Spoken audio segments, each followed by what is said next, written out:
All right, and here we are with Tracy. We were just chatting it up a second ago. I have his work pulled up here, and your photographs are phenomenal. I'm checking out the masks ones. You were very good Yeah, thank with you. the lighting and everything. Was that a recent project you had at the medical center, or? So I'm a photographer for a healthcare system and videographer, but as a healthcare system, especially during the pandemic times, we found it kind of a struggle to get content out there. Obviously I work inside of a marketing department, so we found it a struggle to get content out there and kind of show people what we're doing. And then as the narrative started coming into the media about healthcare heroes and all that kind of stuff, so honestly, it was kind of one of those shower thoughts that I had. I was like, what can I do? And no one asked me to do it or anything. A lot of times I get stuff that's like, hey Tracy, can you go take a photo of this or that?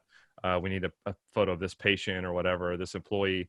But I was like, I'm just going to go around in the hospital and with one light and a black backdrop and my camera, and just try and take these really nice close up portraits of our staff wearing their masks. So it's mostly nurses, but there is some other ones mixed in there. And I'm really influenced by Mark Mann. He's a photographer, and I took his workshop in New York City. And he's a portrait photographer, and I just love that style of just focusing on people's faces. And I'm not perfect yet. I know even with some of those photos I'm kind of critical of myself. It's some things I should have done better, but I Oh no, really nothing to be critical on these. They are phenomenal. Like thanks. just checking them out. If I was like, I need photography help, I'd be like, oh, look at this, and then I'd hit you up instantly, It's just been based off of a that. lot of trial and error, and constant learning. I think constant learning is always a big thing.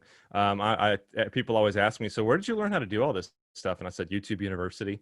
So I learned everything there. And I take full-time filmmaker and stuff as well. That course has been instrumental in my professional career.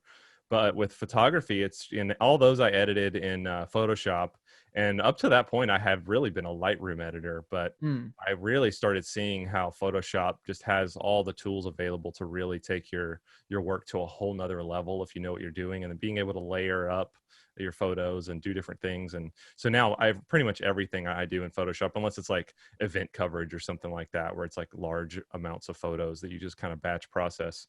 But yeah, I really, really enjoy doing portraits and being able to focus on a story of a single image, if that makes sense. Yeah, for sure. And with these ones, was this kind of the tactic you used in the course, free to fee, or is it more so something that came to you naturally and you were like, okay, I want to do this to kind of build up my portfolio? Honestly, it was just I didn't even think of it that far with those photos specifically. I was just thinking it would be cool, and I never even thought it would become anything. But now those photos have been on national magazines, healthcare magazines throughout the country. They've been all over the Awesome. place, and because my boss is our VP of marketing, and she really loved them, and so they started slapping them on all kinds of collateral and digital ads and stuff like that. So I think it was something that really set us apart, because healthcare is kind of tough it's kind of a boring world as far as marketing goes. It's a lot of stale, white backdrops and, lab coats and that kind of thing. Hmm. So I think I kind of pride myself where I work at, really kind of going the other way with a lot of our content, our videos and stuff like that, and really try and make it a lot more engaging, and essentially kind of trying to break down the barriers of what a healthcare system is. You always think hospital, white Right. walls and that kind of thing, but I try to make it to make our employees and the stories of our patients a lot more approachable, and kind of break down any um, barriers that people have in their minds about a healthcare system, because it's hard to figure out, like, oh, these are just people, like like every job, it's just every business is just people working there, right? So Right, for um, sure. making it a more warm environment like that. Seems like you kind of have a more interesting journey than most. How has kind of your journey started from you just being passionate about this and then landing this gig where now you're working full time with your marketing director? Because I think most people think, okay, I like photography or filmmaking or something creative, and they feel they need to start a business on their own. But there's different paths to take. such as like you're working with the marketing director, right? Right, right.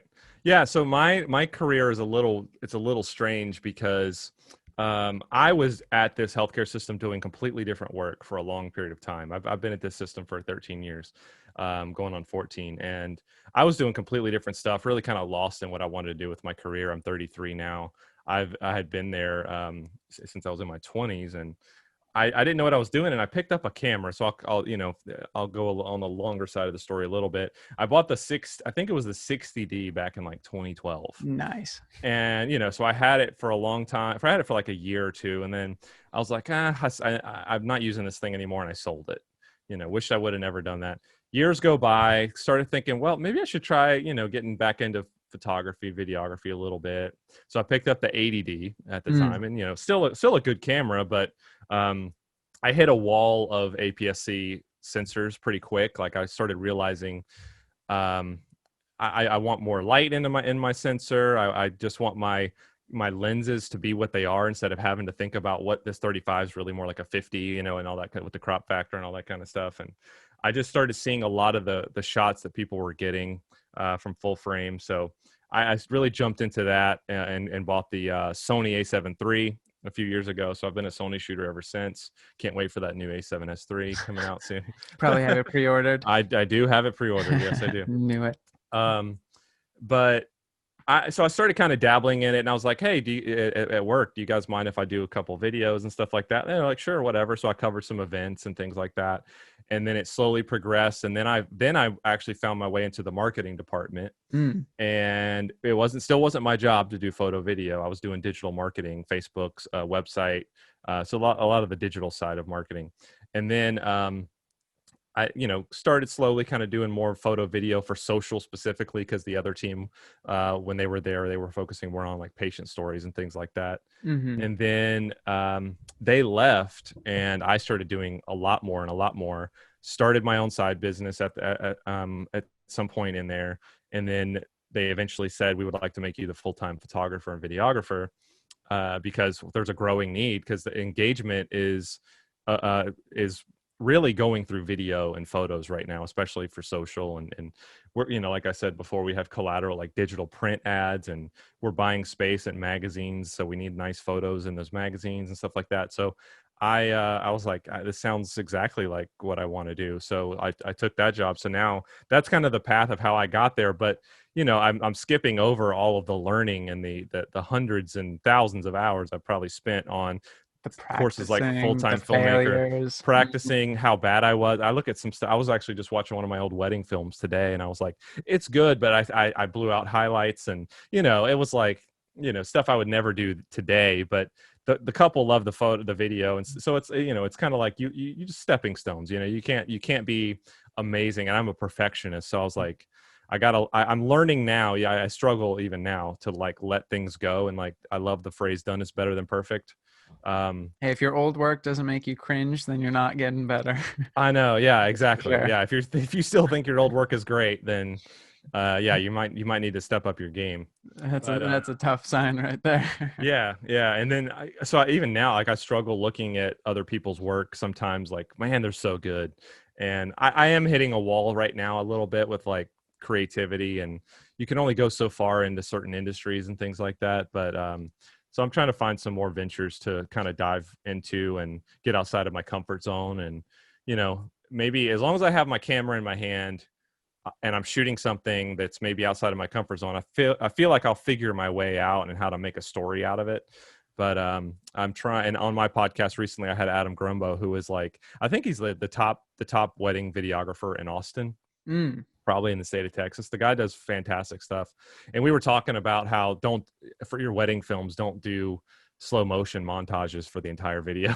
And that's really what I did a lot, and I've done a lot of those. And he does a lot of just 4K 24, actually a lot of audio, really telling the story of the couple and things like that, instead of just relying on slow motion parallaxes. right, the Um, classic. yeah, and those look good, but if you want to go to another level and start charging more, you got to kind of start figuring out who the couple is and the story behind it and all that kind of thing. So but yeah, looking back on old work is always a little bit tough, and I've definitely hidden some YouTube videos that I'm I've just been don't want. there too. I don't want those out there anymore. But Gotta hide them away. You got the good stuff on your website though. I I think checked out a so. couple of the weddings as well. It seems like you have some corporate stuff, some wedding stuff. You said you're thinking about where you want to dive. Is that specifically in a different niche with your business? Yeah, yeah, because at healthcare, I kind of understand where I'm going with that. Like every now and then the creative thing will come out, but most of the time it's pretty straightforward with what they're looking for. So yes, I'm talking more on my own. I haven't done weddings in a long time Mm. because I just started hitting a wall with them, and just like, I can only hear a Bruno Mars song so many times at the reception before I go crazy. I hit two and then I'm Yeah, done. yeah, you did two of them. No, two Bruno Mars songs and Oh, and okay, that's okay, it. I got you. Yeah, it's like, they just rinse and repeat, and they're decent money. They're just, I started, what really happened is I started finding some corporate partners clients that I would work with, and they have so much bigger budgets. Yes. And so, and all of this was from the marketing side of things, was all word of mouth. All A word guy of that mouth. I had worked with moved to this other, like, the plastic surgery company, and then he started asking me to come do business for them, um, which was fantastic, because they've paid me a ton of money over the last year or two, and just I've done a ton of work with them. I'm in the middle of a project with them right now, but so and then I did a really well-paying job for a country club doing drone updates for their golf course reconstruction. So slowly I started kind of phasing out weddings, but I'm kind of getting the itch again to do it. But I just, and I'm glad, now the pandemic hit, I'm really glad that I didn't only market myself as a wedding videographer, because Right. those were canceled. So I really think it's important to be able to do corporate work. Do you know how to set up an interview? Can you capture good audio, and stuff like that for businesses that have budgets? Like, these people have very large budgets that they have to spend, and they might hit the end of the year and they're like, "Hey, we got 10 grand for some videos," and if they don't use that money, they lose it. So let's call in True. a videographer and get some videos in. But weddings are a little tougher with finding the right budgets, because I started kind of pricing myself higher, so that if I did get a wedding, it was worth my time. Because Mm. I did a lot of $400 weddings. I did a 600, and then like 1,200 and stuff like that. So now my pricing is well above that, and I told myself I'm not gonna settle myself down anymore for lower budgets. It's not worth it. Right. And for the business side, I love talking the business side of stuff. Yeah. Where did you find like that good price point that you're like currently at? Because I was at the $400 like wedding and Yeah. they hate each other and whatever. But I was at that point and I started like switching up my prices. Where are you currently at with your prices? And is there like a steady flow of work coming in even with COVID? So right now, as far with my pricing, you mean even outside of weddings? You just mean overall? Yeah, overall. Yeah. So I actually, through Full-Time Filmmaker, they have that like a pricing guide, kind of. It's like a calculator, that Google sheet, Mm-hmm. and I filled out a lot of that stuff, and I just kind of started basing it off of that, and I was like, okay, for a beginner editor, this is what they charge and stuff like that. So right now, where I'm at, I charge 55 an hour for editing. Um, and then I do 1,500 for a full day of shooting, and this is videography, not photography. I'm actually not that great with my photography pricing, because I've never taken the time to set that up. It's more just kind of a one-off for each project. Mm-hmm. But so 1,500, so 750 for a half day, and I have a half day minimum. So if you need me for 2 hours, you got to pay for the half day, because it makes it worth my time. Especially if you consider like loading up all your gear, and then travel, and Oh, for unloading your sure. gear, and then loading your gear again, and then unloading it again when you get home, and it's a Takes lot, and it's a so lot of much work. time. Yeah, so thankfully my truck can handle everything, but it's just a lot of work that people don't really realize. So I started figuring out, this is what I feel I'm worth, and no one said, hey, that's too expensive. So at some point I might start charging more, but right now I feel pretty comfortable with that. So I use, if you want to get more on the nitty gritty of everything, Yeah, for sure. Absolutely. I use Square for my business, and I've loved it. I know that people use HoneyBook and stuff, and I dabbled with HoneyBook for a minute, but Square finally introduced estimates, and then whenever you send that estimate off and they approve, they say, okay, let's do it. I can immediately turn that estimate into an invoice, and whenever Oh, they interesting. pay, Square just takes their little bit off the top, and it's to me, it's like, they're a business, so they're going to charge me a little something for me to be using them, so I don't mind it. And I get a lot of value out of them. I have my whole history of invoices are right there within Square. I think a lot of people still think of Square as that thing that you put that little device in your phone and swipe your card. I used to have one of those when I was in college. I had my own fast food campus delivery service, Oh, and nice. everyone would just swipe it whenever I came to their door. Yeah, That's what I used it for. yeah, and it works fine. My mom still uses that. She's a hairstylist, so she still uses it. But I use it full. I've never. They just put their credit card information in whenever they get the email, and the process, the payment gets processed, and it's really great. But I haven't had anybody come back and try and work a higher level of the budget. And I've Mm, actually worked with another. They are like a marketing kind of like ad agency. So I'm actually working for them, but they have clients that are needing the video. So it's kind of like they're the point person, and so they'll pay me, and then the client pays them. kind of like a partnering up with the agency, and then you create the content. Yeah, exactly. So they don't have a photographer or videographer, so they just hire me whenever they need photo video projects. Mm, And that I got that job from the plastic surgery company recommended me to them. So they somehow knew them. wow. So again, I've spent $0 on marketing other than I use Thumbtack for a little bit, Mm-hmm. and it's okay. I've gotten one job from that, but it's usually Thumbtacks if people looking for really low budget type stuff.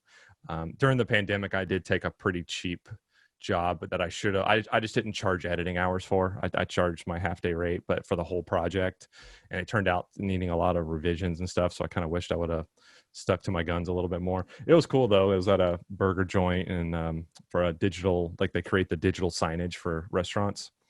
That is And pretty cool. yeah, it was really cool. They're out of San Francisco. But so that was cool. But so I've kind of been getting little niche jobs here and there. But I just learned you have to learn to value yourself, because if you don't, people are going to be taking advantage of you all the time. And it's like, well, I need this for my portfolio, and over again. It's like, okay, do one, maybe two of those, and then start charging, because that was a really tough thing whenever I first started. Was like, I remember sitting in Starbucks and I was building out the Square invoice to I did a full photo shoot for a yoga Pilates studio, and I was about to hit send, and I was like, this is the most money I've ever charged for my work. This is a few years ago, and it was like I was like less than $500, and I was like, oh, I'm so scared she's And gonna he's come back. sweating. He's like, "Oh Yeah, boy, she's gonna should I come make it back and like, 250? Oh no." yeah, it's too expensive. Like, this is way too expensive. But no, she paid it, didn't even ask questions. So I started learning about, that this is the business world is exchanging of money, and you have to learn what your value is. I think it's also important to understand where you're at. Like, don't be charging for professional rates if you're not a professional. Um, understand where you're at. Like, that's why it's important to look at other people's work. And again, full-time filmmaker has been great for that. Just kind of seeing like Parker Walbeck's work, and Mm-hmm. Landon, those guys do like the best stuff that I've ever seen. So I know, like, if they're charging that, I'm not quite there. They have gear that I don't quite have that's going to produce certain kinds of content. And so I just, and then you got to look at the market of where you're at. Like, where are you? Are you charging like exponentially higher or exponentially lower than what the market value is? And that's where it gets a little tough with people come in. It's worse in the photography game, where a photographer will do something for $200 that they should be charging 600 for, and then it makes all the other photographers like look bad, like they're overcharging, but Right. really the other person's just undercharging. So it's really kind of a bummer that happens in every market. But yeah, And so and it's been interesting. isn't it funny how the people who want the cheaper projects, when you say yes to those, they are the much more difficult clients than the ones who pay you more? Yeah, It yeah, seems I like it know. would be the other way, but it's not. People who are No, giving you more money are like, all right, do your thing. I trust you. And then people who want to give you $100 for a video, they will micromanage until the end of the everything. world. It is funny how that happens, but I try and keep in mind the position of where they're at. Like, not everyone, it's our job too to educate people of what, like, you know, if you go and, like, I use my mom as an example as a hairstylist because this happens to her too. She'll say this is how much the haircut was, whatever, and they kind of argue with it or whatever, and it's like, well, do you argue with the mechanic or the guy changing your oil and stuff like that, like, or the dentist?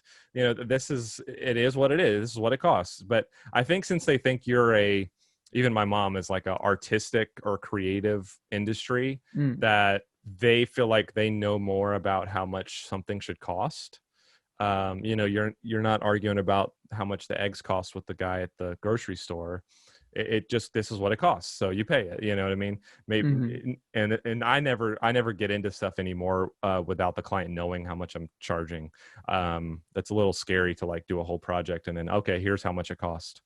Um, so you don't want to do that, but it is funny how they, like, someone that paid me very little and they have all these requests and extra stuff, Yes. and it's, yeah, I'm like, you know, I bet to them it's a lot of money, so I try and keep that in mind.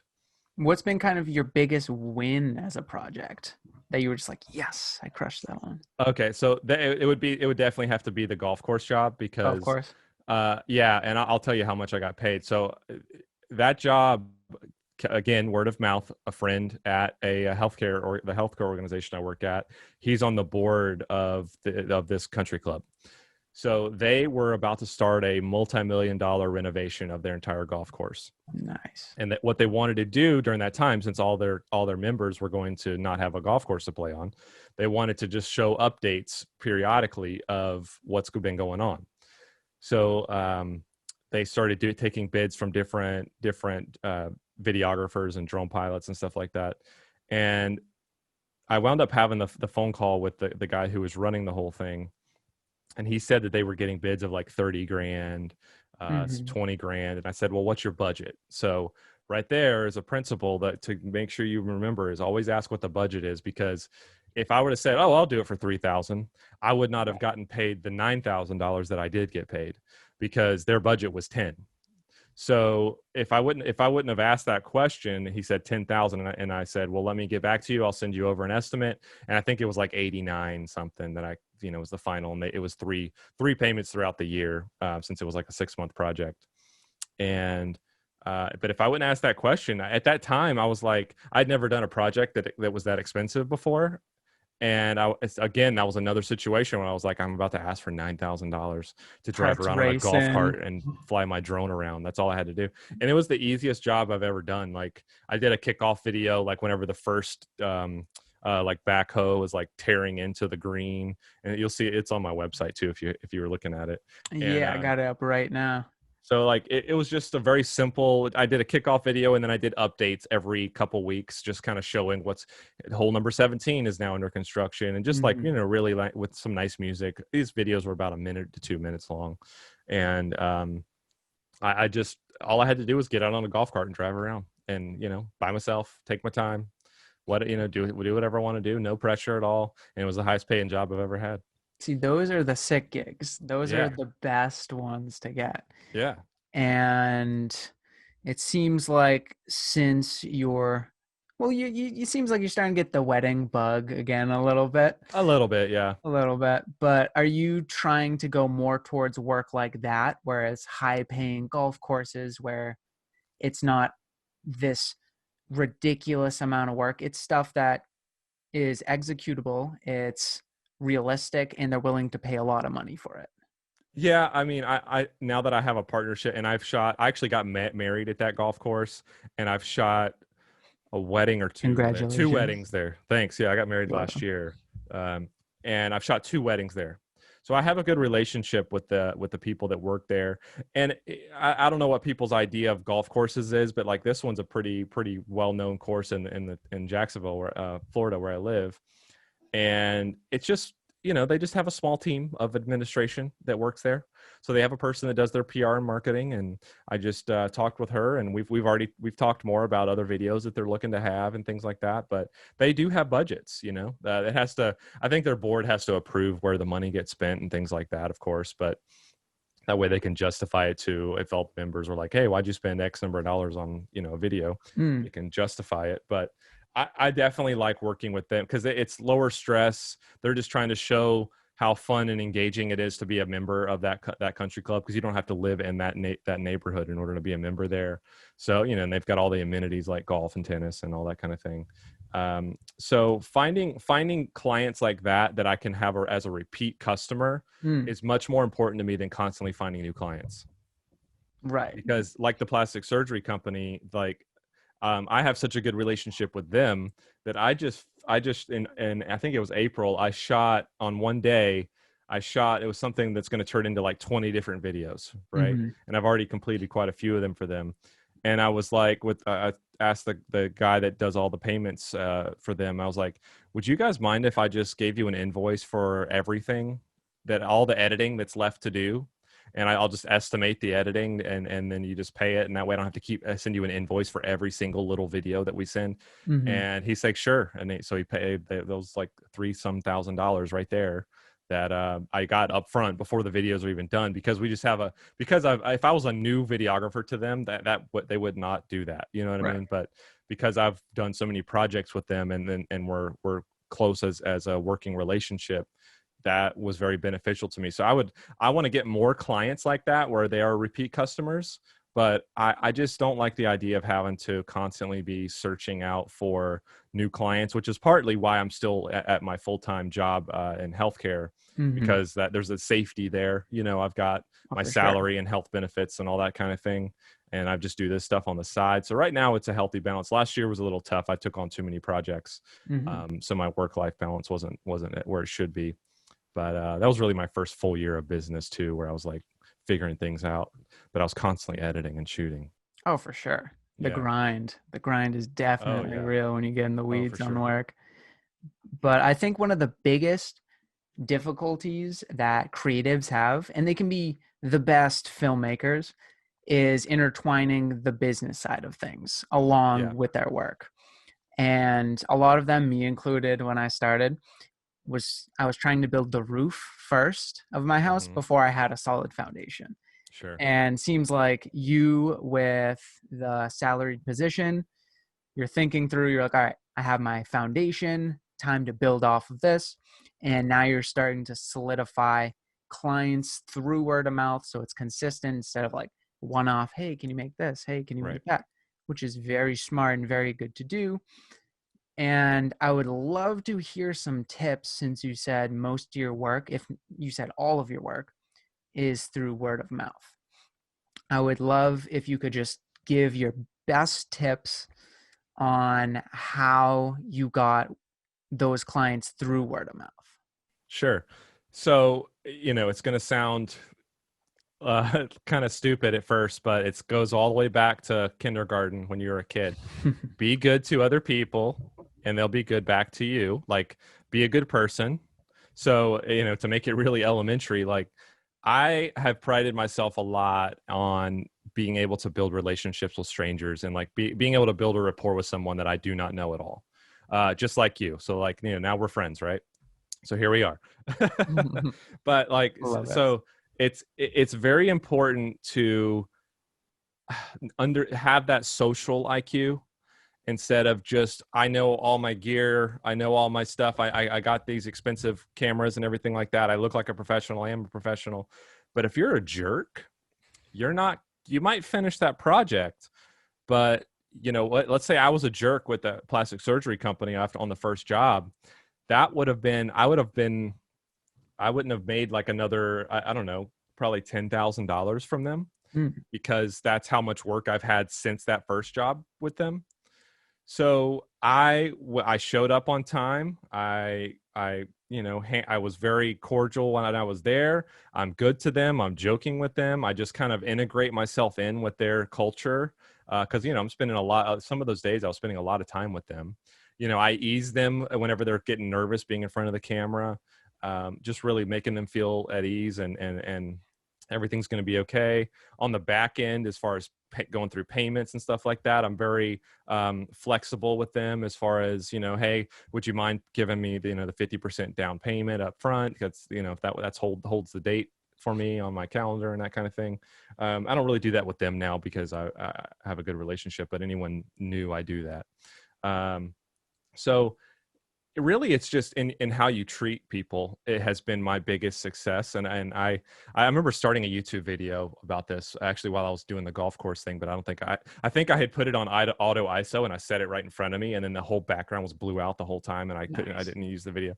But I was talking about this very thing of word of mouth. I wouldn't have gotten those word of mouth jobs if, hey, Tracy's a jerk. Mm-hmm. So I'm not, so That they're not. Tracy's the worst. Yeah, he's don't hire him because He punched me in the face. he does fantastic work. He's a great photographer and videographer, but he's a jerk to work with. So who's gonna hire that person? You know what I mean?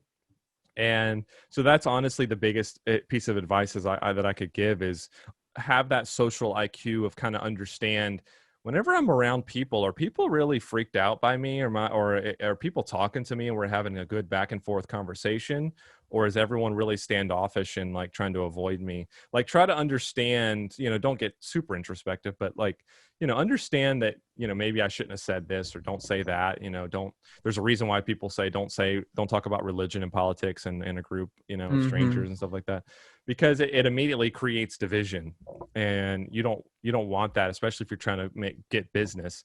Is you want to be showing whoever it is you're talking to that I have a talent that's going to provide a lot of value to you, and I'm going to be great to work with. I'm going to communicate very well. It's another big thing, is communicate very well. Make sure they understand where you're at. Make sure you understand where they're at. And that way, your goal is going to be very common. You're on the same page. You know what each other's looking for. But they understand that whenever they work with me, they're going to be getting a really good product and they're going to have a good time getting it. And I think that's a really major thing in any industry, but especially in an industry like this where there's a lot of people vying for the jobs that we get. Let's say there's somebody who is a phenomenal filmmaker. They make great stuff, and they're kind of a big ball of nervous anxiousness when it comes to the communicating and the networking.